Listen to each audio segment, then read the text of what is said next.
오늘 저에게 주신 하나님의 말씀은 신약성경 마태복음 17장 1절부터 8절까지 말씀입니다.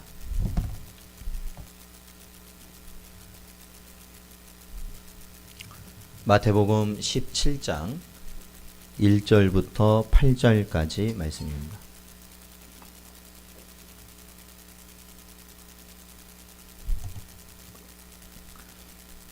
다 찾으셨으면 저희 한 절씩 교독하겠습니다.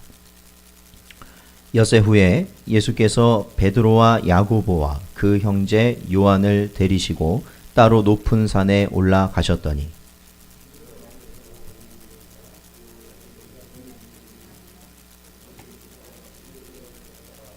그때에 모세와 엘리야가 예수와 더불어 말하는 것이 그들에게 보이거늘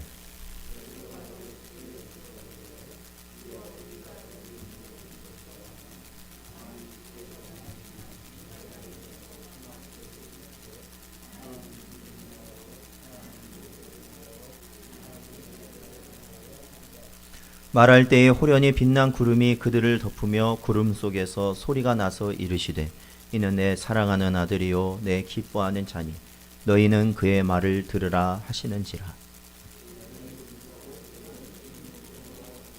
예수께서 나와 그들에게 손을 드시며 이르시되 일어나라 두려워하지 말라 하시니 제자들이 눈을 들고 보매 오직 예수 외에는 아무도 보이지 아니하더라. 아멘. 기도하겠습니다. 하나님 감사합니다.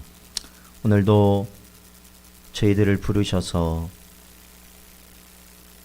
이 귀한 복된 주일을 허락하시고 또한 예배당과 각자의 처소에서 이 시간 하나님을 예배할 수 있도록 인도하시니 감사드립니다. 우리의 중심을 하나님 붙들으시고 오직 성령께서 우리의 심령마다 하나님이 원하시는 참된 진리가 우리 마음에 새겨지며 깨달아지며 그 진로로 인하여 자유함을 누릴 수 있는 우리 모든 성도들 되게 하여 주시옵소서. 오늘도 이 시간 예수님의 말씀을 저희들 마음에 새깁니다. 주님의 말씀을 새겨나가매 부족함이 없도록 함께하여 주시옵소서. 간절히 바라오며 예수님의 이름으로 기도하옵나이다. 아멘. 이 시간 함께 고백하겠습니다. 읽고 듣고 순종합시다. 오늘도 이 자리에 나온 여러분에게 하나님의 은혜와 평강이 늘 함께 하시기를 주님의 이름으로 축원드립니다. 저희가 이제 11월 마지막 주가 되었습니다. 이제 곧 12월이 다가오는데 이제 12월 하면은 제2위의 하나님이시고 또한 하나님의 하나뿐인 아들로서 이 땅에 사람의 몸으로 오셔서 우리를 위해 십자가를 지신 예수 그리스도의 탄생을 기념하는 성탄이 이제는 약 한 달 정도가 남은 그러한 시점입니다.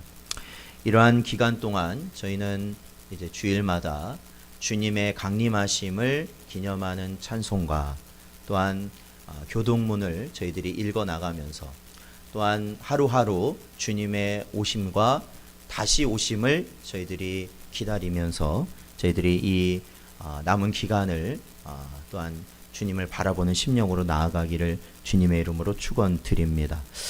자, 오늘 본문은요. 오늘 본문 말씀 이 마태복음 17장 보면 1절에 보니까 기록대로 1절에 보니까 엿새 후에라고 기록되어 있습니다. 이것은 저희들이 2주 전에 살펴보았던 말씀인데요. 바로 예수님의 가르치심이 있었죠. 그것은 예수님이 처음으로 자신의 죽음과 부활에 대해서 말씀하셨던 이 16장에 있었던 내용을 가르치신 이후에 한 일주일 정도의 시간이 흐른 후에 일어난 일을 오늘 말씀은 보여주고 있습니다. 근데 이제 오늘 저희들이 17장 1절부터 들어가는데 먼저는 저희가 16장 28절을 한번 읽어보고 저희들 본문으로 들어가도록 하겠습니다. 자, 28절 말씀 같이 읽겠습니다. 시작. 진실로 너희에게 이르노니 여기 서 있는 사람 중에 죽기 전에 인자가 그 왕권을 가지고 오는 것을 볼 자들도 있느니라. 아멘. 그렇습니다.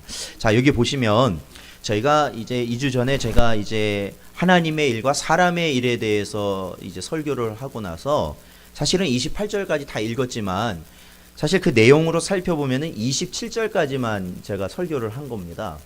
근데 이 28절의 내용이 보면 아마 여러분이 마태복음을 여러 번 읽어 보셨겠지만 이 부분에서 이 말씀이 과연 어떠한 의미일까를 생각해 보면 조금 어려운 부분이 있습니다. 왜냐하면 28절의 내용이 그거 아닙니까? 여기 서 있는 사람 중에서, 여기 서 있는 사람 누굽니까? 예수님과 주변의 제자들 아닙니까? 그 제자들 가운데서 죽기 전에, 그러니까 그 사람들이 죽기 전에예요. 그러니까 그 사람들이 죽기 전에 뭘 볼 거라는 겁니까? 인자가 그 왕권을 가지고 오는 것을 볼 것이다. 근데 사실은 인자가 왕권을 가지고 오신다는 이 말씀은 보통 재림을 의미하거든요. 여러분, 재림이 이루어졌습니까? 안 이루어졌습니까? 아직 이루어지지 않았죠. 베드로는 살아 있습니까? 죽었습니까? 죽었죠.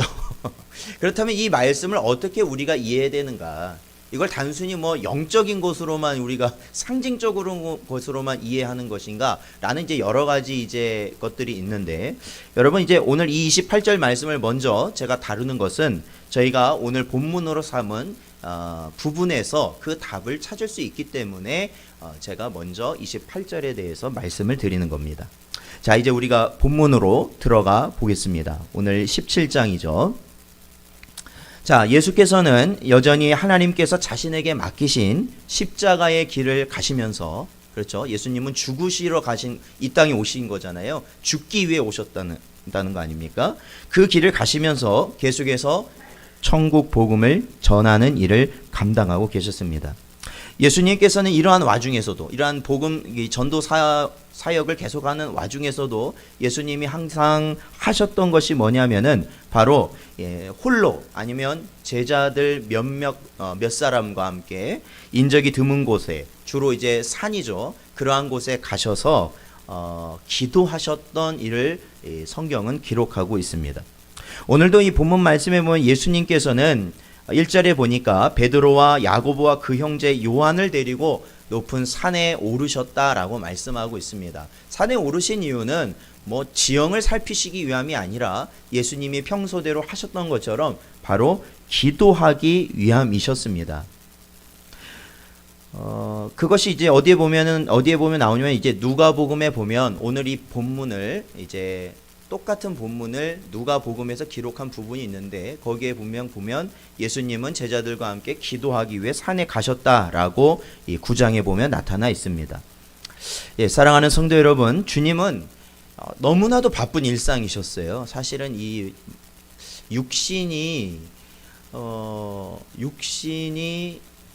육신적으로 굉장히 무리되는 삶을 사신 것과 다름이 없었죠.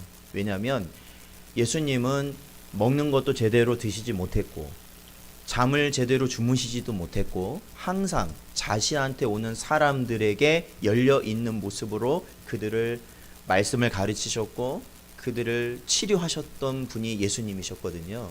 그러니까 예수님을 거쳐가는 사람은 단시간일지 모르겠지만 예수님은 자신에게 끊임없이 달려오는 그 수많은 사람들을 상대하셨기 때문에 육체적으로 굉장히 많은 어려움을 겪으셨습니다. 그런데도 예수님은 항상 무엇 하는 것을 잊지 아니하셨냐면 기도하시는 것을 잊지 않으셨다라는 겁니다. 그렇기 때문에 주님의 삶 속에서 기도라는 것은 선택이 아니라 필수적인 것이라는 것을 보게 됩니다. 그 기도의 내용은 자신의 주어진 사명을 감당할 수 있기 위하여서 기도하셨습니다. 마태복음 26장에 보면은 예수님께서 십자가를 지시기 전에 기도하시는 그 장면과 그 내용이 나오지 않습니까? 그때뿐만 아니라 예수님은 항상 기도하실 때마다 자신이 가고 있는 이 길, 하나님 아버지께서 가라 하신 이 길을 가실 수 있기 위하여서 기도하셨다라는 겁니다. 그렇다면 오늘날 우리에게도 주님이 원하시는 것, 진짜 하나님이 원하시는 것은 바로 우리의 모범 되시는 주님을 쫓아 기도하는 삶을 살기를 원하실 것입니다. 우리가 기도를 하면서 손해보는 기도가 있을 것 같아요. 제가 말씀을 준비하다 보니까 기도하면서 손해보는 기도가 있습니다. 그건 어떤 기도일까? 그것은 이 땅에서 누려야 되는 것만 기도하는 자들. 그 기도의 내용. 이 땅에 누려야 되는 것을 원하는 그러한 기도를 하나님께 드리는 자들은 사실은 기도하면서도 손해보는 것 같아요. 왜냐? 아버지께서는 우리의 필요를 이미 다 알고 계신다고 말씀하시거든요. 우리의 필요. 우리가 이 땅에서 우리를 사람이라는 걸 아세요. 우리가 사람이라는 걸 아십니다. 우리가 먹을 것도 필요하고 입을 것도 필요하고 살 것도 필요하고 우리가 활동하면서 수령한 모든 것이 반드시 필요하다는 것은 아버지께서 우리 자신보다 더 잘 아십니다. 그렇기 때문에 주님께서는 이렇게 말씀하셔요. 우리에게. 자, 우리 마태복음 6장 33절을 읽어보겠습니다. 마태복음 6장 33절 말씀입니다. 같이 읽어보죠. 시작. 그런즉 너희는 먼저 그의 나라와 그의 의를 구하라. 그리하면 이 모든 것을 너희에게 더하시리라. 아멘. 그렇습니다. 이게 주님이 우리에게 가르치신 기도입니다. 그렇죠? 먼저 그의 나라와 그의 의를 구하라 라는 것이죠. 그렇다면 아까 제가 말씀드렸습니다. 예수님께서는 기도하실 때 그 기도의 내용이 바로 하나님 아버지께서 자신에게 주신 사명을 감당하기 위하여서 항상 기도하셨다라고 말씀드렸죠. 그렇다면 우리도 기도할 때 어떠한 내용을 가지고 기도해야 되냐면 하나님께서 우리에게 주신 그 사명을 붙들고 기도해야 되는 것입니다. 사명이라 하면은 목사에게만 아니면 전도사나 아니면 선교사에게만 해당되는 것이다 라고 생각하는 경우가 있습니다. 그러나 중요한 것은 하나님께서 부르신 모든 자에게는 사명이 있다라는 것입니다. 모든 자는 사명이 있어요. 택한 백성 모두에게 주신 사명은 각자의 상황에서 하나님의 말씀에 순종하는 것이 우리가 이루어내야 될 사명입니다. 그러니까 우리가 오해를 할 때가 있어요. 오해를 할 때가 뭐냐면 우리가 주의 일을 하면서 뭔가 가시적인 것이 드러날 때 그 일이 잘 됐다라고 생각하는 경향이 굉장히 커요. 물론 세상 일이라는 거는 그렇습니다. 세상 일이라는 건 보여지는 게 있어야 되죠. 보여지는 게 없이 어떻게 판단을 받겠습니까? 그러나 하나님의 일이라는 건 아닙니다. 하나님의 일이라는 건 그게 아니에요. 어떠한 결과라든지 어떠한 성과가 있어야만 그것이 하나님의 일을 제대로 감당한 것이라고 본다면 그것은 하나님의 일이 아니죠. 우리 눈으로 판단할 수 있는 거 아닙니까? 그렇다면. 우리는 같은 사명이 있습니다. 뭐냐면 바로 우리가 하나님 말씀에 순종해야 될 사명이죠. 내가 속한 교회에서 성도들과의 관계 가운데, 가정에서 부모와 배우자, 자녀, 형제들에게, 직장에서 동료들에게, 우리가 사는 모든 곳에 있는 나와 연계된 모든 지인들 앞에서 우리는 세상의 법대로 살아가는 것이 아니라 하나님 말씀대로 살아가야 할 사명이 있다는 겁니다. 전에 한번 언뜻 말씀드렸지만 교회의 모습이 아무리 변한들 소용없습니다. 그거는. 여러분 자신이 교회 아닙니까? 세워진 교회 모습이 아무리 발전한들 그것이 무슨 소용이 있겠습니까? 진짜 교회인 여러분이 아무런 변화가 없다면 우리 자신이 교회에서, 가정에서, 직장에서 내가 만나는 사람들 가운데서 아무 변화 없이 살아간다면 그것이 무슨 소용이 있겠습니까? 저는 이 역병의 시대를 겪으면서 하나님이 원하시는 성전, 하나님이 거하시는 성전은 어디에 있겠습니까? 바로 여러분 안에 있는 겁니다. 하나님은 하나님이 거하실 성전을 찾으시는 겁니다. 그렇다면 이제는 다시 하나님의 성전을 세워나가야 되지 않겠습니까? 우리 안에 하나님의 성전을요. 정말로 이것은 큰 사명입니다. 제가 이 말씀을 준비하면서 그런 생각까지 했습니다. 제가 주일날 이 단상에 올라서 말씀을 한번 전하는 것, 물론 그것도 정말로 큰일이고 정말로 하나님의 힘 없이는 감당하지 못할 것임에 분명하지만 이 세상을 살아갈 때 하나님 말씀대로 내가 가정과 직장과 내가 생활하는 모든 삶의 터전에서 말씀대로 살아간다는 것은 정말 기도 없이는 하나님의 은혜가 없이는 될 수 없는 것이라는 것이죠. 정말 안 됩니다. 예수님께서는 이 기도에 대한 가르침을 우리에게 주시면서 마귀에게 미혹되지 않도록 시험에 들지 않도록 늘 깨어 기도하라 말씀하셨던 것이죠. 사랑하는 성도 여러분, 언제나 기도하시기를 주님의 이름으로 축원드립니다. 그리고 기도하시는 가운데 여러분 자신 안에 하나님이 원하시는 성전이 세워지고 있다는 것을 여러분 체험하시길 바랍니다. 그것이 바로 우리의 기도의 응답이 이루어진 것이죠. 예수님께서는 산에 오르셨습니다. 산에 오르시면 제자들과 함께 하실 때는 제자들을 어느 정도 거리를 두시고 떨어져 앉으셔서 예수님은 홀로 기도하셨습니다. 그런데 오늘 이 본문에서도 보면요, 예수님께서 그 기도하시는 와중에 제자들과 떨어져서 기도하시는 와중에 어떠한 일이 일어나냐면 예수님의 평소의 모습이 아닌 다른 모습이 나타난다라는 것이죠. 어떻게 해요? 예수님이 변형되셨다라는 겁니다. 우리가 보통 그래서 이것을 변화산 사건이라고 그러잖아요. 변화산. 왜 변화산이라고 말하냐면 예수님이 변화되셨기 때문에 그렇습니다. 그 모습은 성경은 이렇게 기록합니다. 얼굴은 해같이 빛나고 옷이 빛과 같이 휘어졌다라고 기록하고 있습니다. 예수님이 그렇게 변하셨을 때 그곳에는 또 누가 나타나냐면 바로 구약시대의 선지자이며 지도자였던 모세와 그리고 엘리야가 등장하여 예수님과 함께 서 있었다라고 성경은 기록하고 있습니다. 주님의 변화된 모습을 우리는 조금 집중해 봐야 됩니다. 주님의 모습이 어떻게 변형되셨냐면 그 얼굴이 해같이 빛나고 그 옷이 빛과 같이 휘어졌다라는 것이 중요한 핵심입니다. 우리는 이것을 예수님이 이렇게 변하셨구나라고 넘어갈 수 있지만 사실은 성경에 보면 예수님이 이렇게 변하신 것은 변화산에서만 변하신 것이 아니었습니다. 이 모습을 보이신 것이 어디서 보이셨냐면 우리가 작년에 살펴보았던 요한계시록 말씀에 보면 사도 요한이 환상 중에 만났던 주님이 바로 이와 같은 모습이셨어요. 얼굴이 빛나, 그렇죠? 옷은 희고, 그렇잖아요. 이 모습이셨단 말이에요. 그리고 구약시대에 보면 구약시대의 선지자였던 다니엘이 환상 중에 만났던 분도 바로 이러한 모습이었던 것을 알 수 있습니다. 한번 볼까요? 다니엘서 7장 9절입니다. 구약성경 다니엘서 7장 9절 말씀입니다. 여러분 앞에 보세요. 주님 오실 때 앞에만 보셔야 돼요.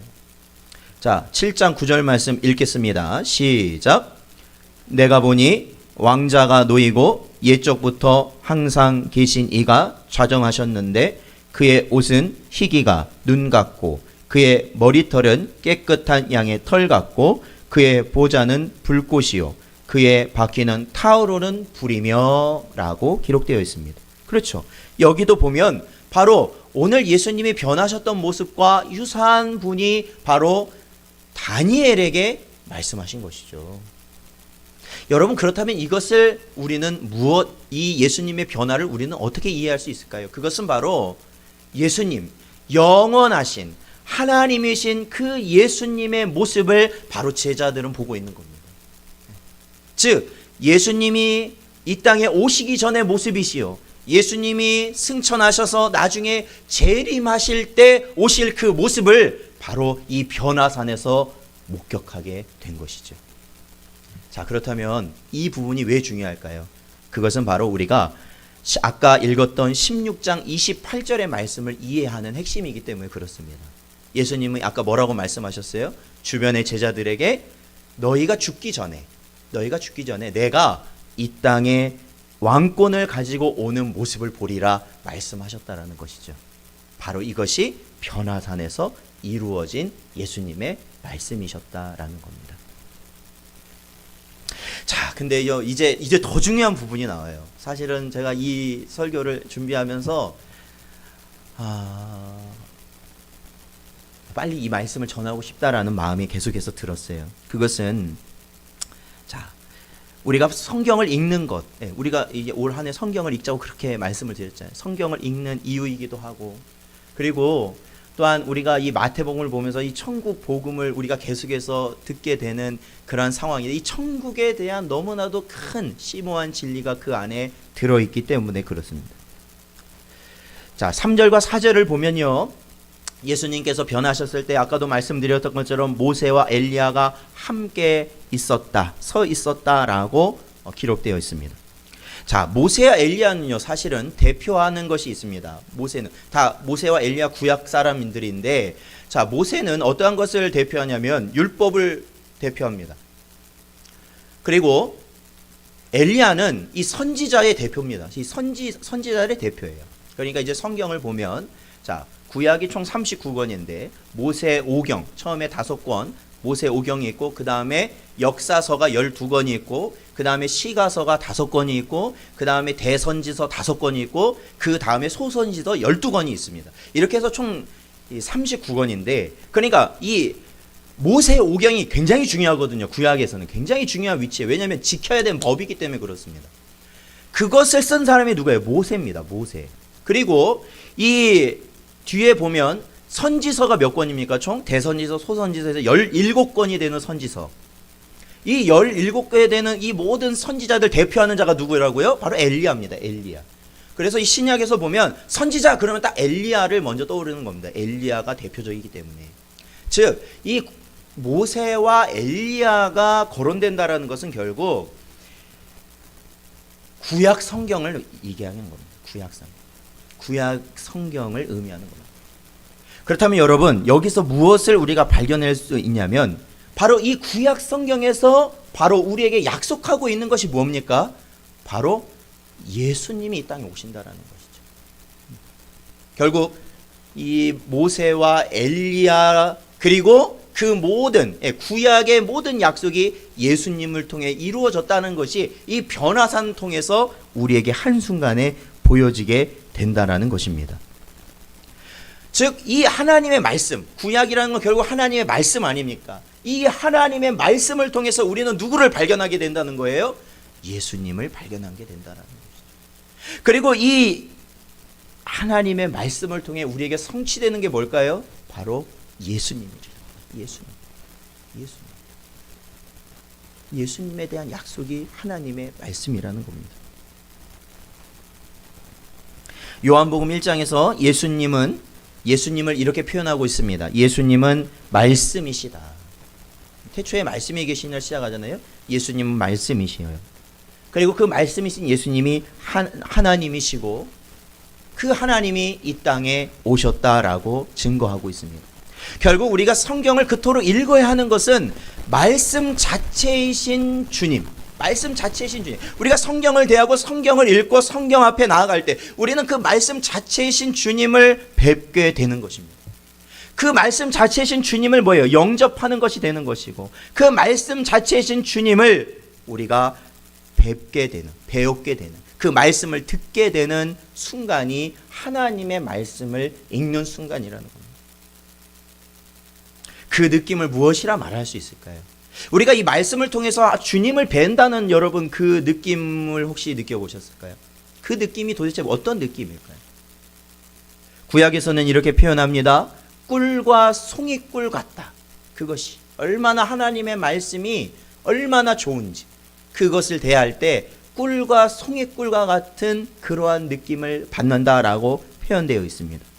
근데 저는 이 말씀을 볼 때 그 주님이 나와 함께 하신다는 걸 느끼게 된 그때 바로 변화라는 것이 일어나는 것이다라고 말씀드리고 싶습니다.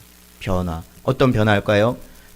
마치 맹물이 주님의 은혜로 말미암아 최상급 포도주로 변하고, 수중에 떡 5개와 물고기 2마리 밖에 없는 그것이 주님의 축사 이후에 수천 명이 먹고도 남게 되는 역사가 일어나는 그러한 변화 말입니다. 그러한 변화. 주님을 만나게 되면 변화가 일어난다는 것이죠. 변화. 네. 말씀을 우리가 읽게 되면 우리가 변화가 일어난다는 것이죠. 그것이 정말로 참되게 하나님의 말씀을 우리가 읽는 것이라는 거예요. 근데 그 느낌이 어떻다고요? 그 느낌을 알면 돼요. 느낌이 너무나도 우리가 정말로 헤어나올 수 없는 그러한 기쁨 가운데 우리가 거하게 된다는 것이죠. 자, 그래서 오늘 이 예수님과 함께 산에 올라갔던 이 제자들 있지 않습니까? 이 누가복음 9장을 한번 나중에 보시면 똑같은 이제 장면에 대해서 누가는 좀 더 상세하게 기술해 놨는데, 예수님이 기도하고 계시고 변화되시고 이 모세와 엘리야가 나타났을 때 이 제자들은 뭐 하고 있었냐면 역시나 졸고 있었습니다. 자고 있었어요. 제대로 보지, 그 상황이 일어나는지 어떻게 일어나는지 도저히 알지 못했어요. 그러니까 제자들도 엄청 피곤했을 거 아닙니까? 그 예수님 따라다닌다는 게. 근데 딱 눈을 떠보니까 예수님은 그렇게 변해 계시고 모세와 엘리야가 있는 겁니다. 자, 우리 본문 말씀 4절을 한번 읽어보겠습니다. 본문 4절 같이 읽어보죠. 시작. 베드로가 예수께 여쭈어 이르되 주여, 우리가 여기 있는 것이 좋사오니 만일 주께서 원하시면 내가 여기서 초막 셋을 짓되 하나는 주님을 위하여, 하나는 모세를 위하여, 하나는 엘리야를 위하여 하리이다. 아멘. 이게 무슨 의미일까요?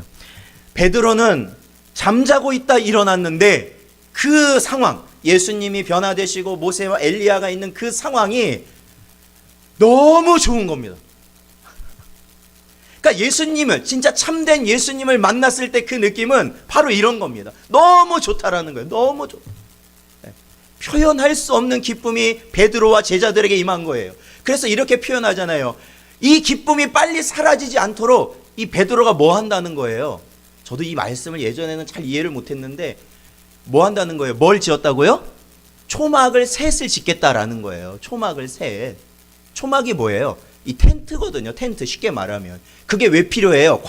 이 이스라엘 같은 유목민들은 뭐예요? 그런 게 있어야 쉴 수 있다라는 거예요. 집이 돌아다니는 사람들이니까 간이 텐트가 필요한 거죠. 그러니까 뭐예요? 예수님도 그렇고 모세도 그렇고 엘리야도 그렇고 거기 쉬시면서 오래오래 우리와 함께 해주세요 라는 그러한 말이겠죠. 그런 표현이겠죠. 너무 좋은 거예요.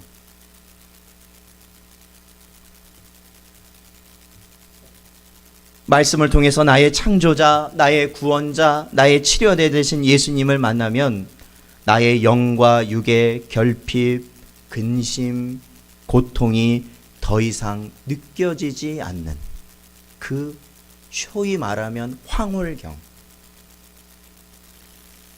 그러한 체험, 그거 있어야 신앙생활 하거든요. 그거 있어야 말씀 볼 수 있거든요, 사실은요.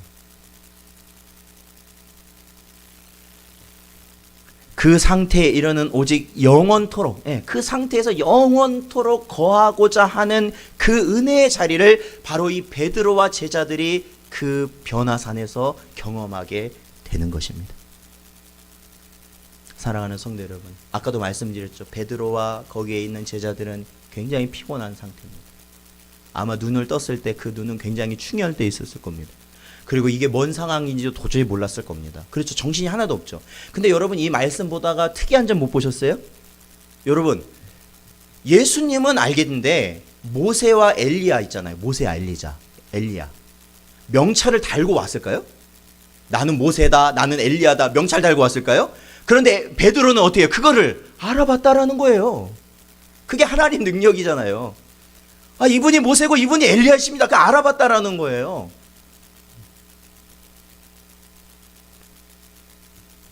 그래서 지금까지 자신의 상태, 육신과 그 영의 나약하고 쇠약하고 근심하고 고민되고 고통스러운 그 모든 상태는 이제는 뭐 그런 게 있었는지도 모르겠고 오직 주님과 내가 함께 있는 것만을 원하는 자로 됐다는 것이죠. 즉 우리가 하나님의 말씀을 통해 우리가 주님을 만나게 되면 이러한 변화가 우리에게 일어난다라는 겁니다. 그 순간 우리는 고백할 수 있다라는 겁니다. 이 모진 목숨, 하나님 빨리 걷어가세요. 가 아니라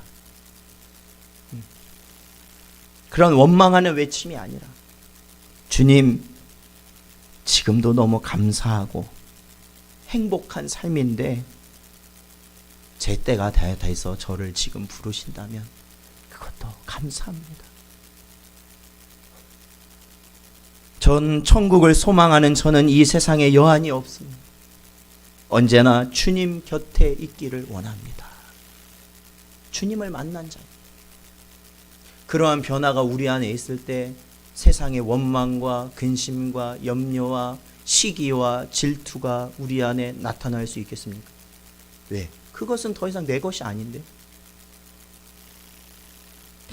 자, 우리 빌립보서 1장 23절 말씀을 한번 읽어보겠습니다. 빌립보서 1장 23절 말씀 같이 읽죠. 시작. 내가 그 둘 사이에 끼었으니 차라리 세상을 떠나서 그리스도와 함께 있는 것이 훨씬 더 좋은 일이라 그렇게 하고 싶으나. 이게 누구의 고백인지 아십니까? 사도 바울의 고백입니다. 사도 바울은 저는 항상 주님께 가고 싶습니다. 그러나 제가 이 땅에 있는 것은 하나님의 사명 때문에 제가 있는 것이고, 그렇기 때문에 하나님께서 이 사명을 저에게서 완수하게 하신 이후에 저를 부르신다면 저는 감사하게 주님 앞에 가겠습니다. 저는 이 말씀을 준비하면서 참 제 마음속에 큰, 너무나도 큰, 정말로 말로 표현하기 어려운 감정이 있었습니다. 정말로 내가 천국을 내가 바라보고 사모하고 사랑하고 있는가라는 것이죠. 근데 마침 그때 참 희한한 거죠. 마침 그때 제가 이 설교 본문을 준비하면서 제가 이렇게 기도하고 있는데, 그때 마침 저희 큰애가 저희 막내를 데리고 제 사무실에 들어온 겁니다. 그래서 제가 보니까 그 막내가 저한테 막 오는 거예요. 그래서 제가 그 막내를 꼭 안아줬습니다. 예전 같았으면 그런 생각이 들었어요. 이 아이들을 어떻게 할까? 앞으로 어떻게 이 아이들이 잘할까? 그런 염려가 있었는데, 그 아이를 꼭 안고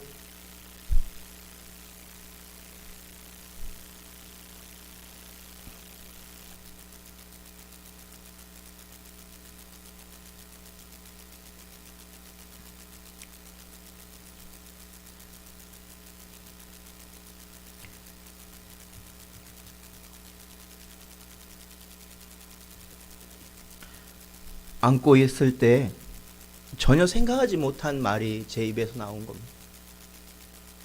주님, 지금 저를 데려가셔도 전 감사합니다.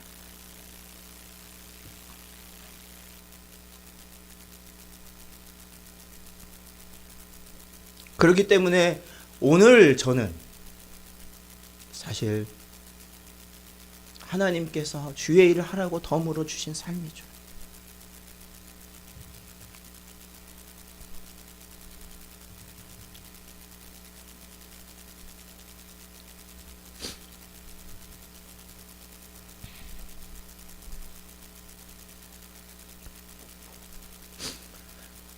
사랑하는 성도 여러분, 언제나 날마다 주의 나라를 소망하시며 살아가시기를 축원드립니다. 5절에서 8절 보니까요, 이제 그렇게 주님을 만난 제자들에게 바로 어떠한 일이 일어나냐면 하나님 아버지의 음성이 들렸습니다.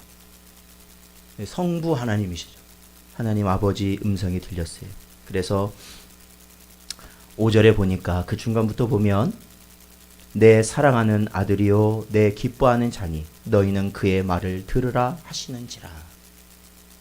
아버지께서 이렇게 제자들에게 말씀하신 것이죠. 그렇습니다. 우리가 주님을 만나게 되었을 때, 그 주님을 만난 그 기쁨 가운데, 그 감격 가운데 우리들이 세워졌을 때 결국 하나님께서는 우리에게 말씀하시죠. 주님의 말씀, 내 아들 예수의 말에 순종해라 라는 것입니다. 그 아들의 말에 순종해라. 우리가 이 성경의 말씀을 통해서 주님을 만나게 될 때 우리는 하나님 아버지의 음성을 듣게 됩니다. 먼저는 우리 예수님이 하나님의 아들인 것을 우리는 깨닫게 되고, 그리고 그 말씀에 순종하라는 그 뜻을 우리는 듣게 된다라는 것입니다. 사랑하는 성도 여러분, 본문의 제자들은 예수께서 말씀하신 대로 주님께서 마지막 때에 임하실 그 영광스러운 모습을 그들은 그 두 눈으로 보았습니다. 그리고 엄청난 감격을 그들은 누리게 되었습니다. 이러한 일이 오늘날 우리에게는 일어나지 않을까요? 아닙니다. 오늘날 우리에게 주신 이 성경 말씀, 우리가 가진 이 성경 말씀은 바로 우리 주님께서 나와 함께 하신다라는 증거입니다. 그리고 그 말씀을 통하여 우리에게 천국을 맛보게 하시고 바로 그러한 역사가 반드시 일어나도록 우리에게 은혜를 주신다라는 것입니다. 그러면서 하루하루 주의 말씀에 순종하며 감사하며 살아가도록 주님께서는 우리를 인도하신다는 겁니다. 그래서 사실 우리는 하루를 사는 거 아니겠습니까? 우리의 삶이라는 것은 미리 예정할 수가 없는 거 아니겠습니까? 그것을 우리는 알고 있잖아요. 그러니까 오늘 이 삶에 우리는 하나님을 향한 최선을 다해야 되는 것이 거기에 있는 겁니다. 거기에 있는 겁니다. 그래서 당장이라도 하나님께서 나를 부르실 때 내가 후회 없이 내가 좀 더, 내가 뭔가 좀 더가 아니라 하나님 감사합니다 라며 하나님께 나아갈 수 있는 것. 그러한 응답이 우리 안에 나타나는 것. 그것이 바로 천국을 소망하며 살아가는 자의 심령입니다. 사랑하는 성도 여러분, 언제나 오늘 주신 말씀을 마음에 깊이 새기시고 언제나 하나님의 나라를 소망하며 살아가시는 여러분 되시기를 주님의 이름으로 축원드립니다. 기도하겠습니다. 하나님 아버지 감사합니다. 오늘도 복된 주일을 저에게 허락하시고 특히 주의 말씀을 통하여서 하나님 나라를 바라볼 수 있는 저희들이 될 수 있도록 인도하시니 감사합니다.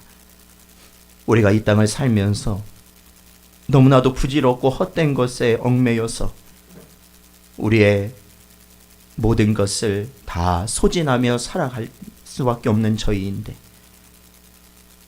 그러한 저희들에게 하나님의 성령을 보내시고 그 성령 안에서 하나님을 향하여서 또한 그 나라를 소망하면서 살아가게 하신 은혜 감사드립니다.